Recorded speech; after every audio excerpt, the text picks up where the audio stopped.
You should tell a Twitch story. A Twitch story. All right. Twitch would be a little cat. A little cat? Well, he started off that way. That I got from an ad in the paper because I had my very own apartment and I felt like I needed a cat. And I was never allowed to have a cat because my parents hate cats. So I got this little ridiculous little fluffball cat. And as my friend and I were sitting there trying to decide on a name, my foot twitched and he jumped about 70 feet in the air. And that's how he got the name Twitch. Since I'd never had a cat before, I apparently didn't raise him like a cat. I raised him like a dog. And we would have a little jingle ball and we would have a little routine.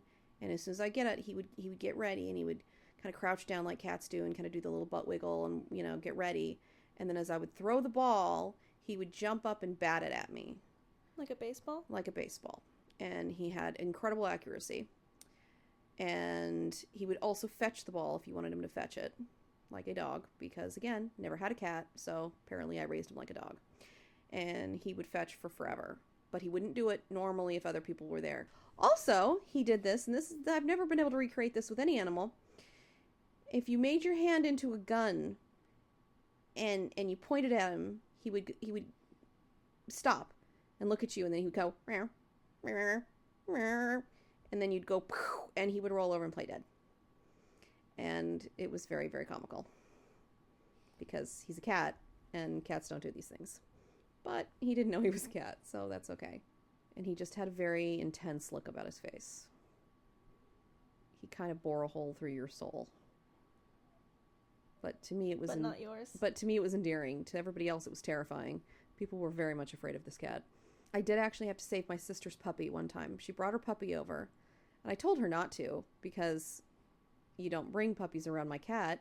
But she did, and it was this little tiny Shih Tzu puppy. And she put it on the ground in my apartment. And I saw my cat decide that this needed to be annihilated.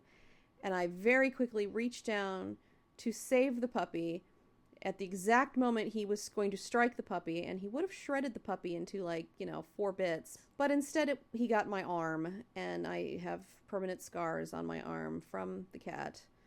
But I saved the puppy because he would have killed the puppy. He was really not having that puppy be in there. And so I have a permanent scar to always remember this cat. Literally left a mark on me. Cheesy son of a bitch. I'm tired. I want to take a nap now. Go away. I was trying to get to the dramatic ending so I could